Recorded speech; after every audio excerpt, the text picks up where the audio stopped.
सोचिए, क्या एक चेहरा पूरी कहानी कह सकता है बिना एक भी शब्द बोले? सिर्फ रंगों और भावों से अच्छाई और बुराई की पूरी दास्तान सुना दे। जी हाँ, ऐसा होता है। दक्षिण भारत की एक बहुत ही शानदार कला है कथकली। तो चलिए आज इसी दुनिया में चलते हैं। तो कथकली की ना अपनी एक विजुअल लैंग्वेज है, एक कोड की तरह समझिए। और इस कोड का पहला अक्षर है नायक, जिसे कहते हैं पाचा। ये जो हरा रंग आप देख रहे हैं ना, ये सिर्फ हरा रंग नहीं है, ये प्रतीक है समृद्धि का, दिव्यता का। अब देखिए, जहां हीरो है वहां विलेन तो होगा ही, है ना? तो मिलिए कथी से। इनका रंग है लाल, जो दिखाता है गुस्सा, अहंकार, एक तरह का डोमिनेंस। दिलचस्प बात यह है कि ये बहादुर तो होते हैं, पर इनकी बहादुरी बुराई से जुड़ी होती है।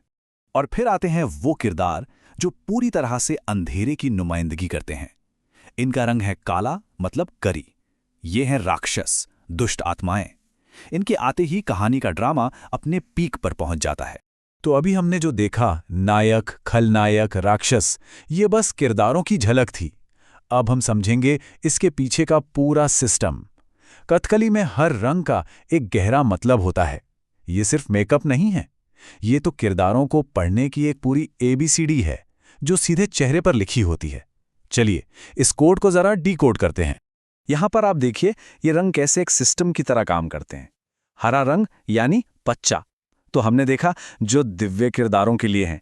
लाल कत्थी और काला करी बुराई और अहंकार को दिखाते हैं। लेकिन इनके अलावा भी रंग हैं, जैसे पीला और मिनुक्कू मेकअप। ये इस्तेमाल होता है सात्विक, मतलब शुद्ध और शांत किरदारों के लिए, जैसे कोई ऋषि हो गए या फिर स्त्री पात्र। ये उनकी कोमलता और पवित्रता को दिखाता है। अब इस पूरी कला का, मतलब मेकअप और कॉस्ट्यूम के इस्तेमाल का, एक खास नाम है। इसे कहते हैं आहार्य। ये जानना बहुत जरूरी है, क्योंकि इसका मतलब है कि ये कपड़े और मेकअप सिर्फ सजावट का सामान नहीं है।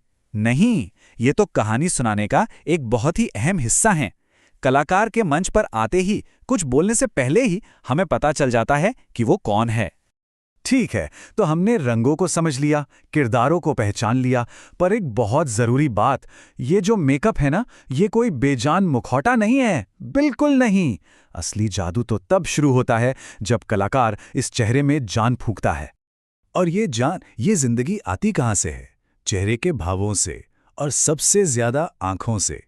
कहा जाता है कि कथकली में आंखें सिर्फ देखती नहीं, वो बातें करती हैं, पूरी की पूरी कहानी सुना देती हैं।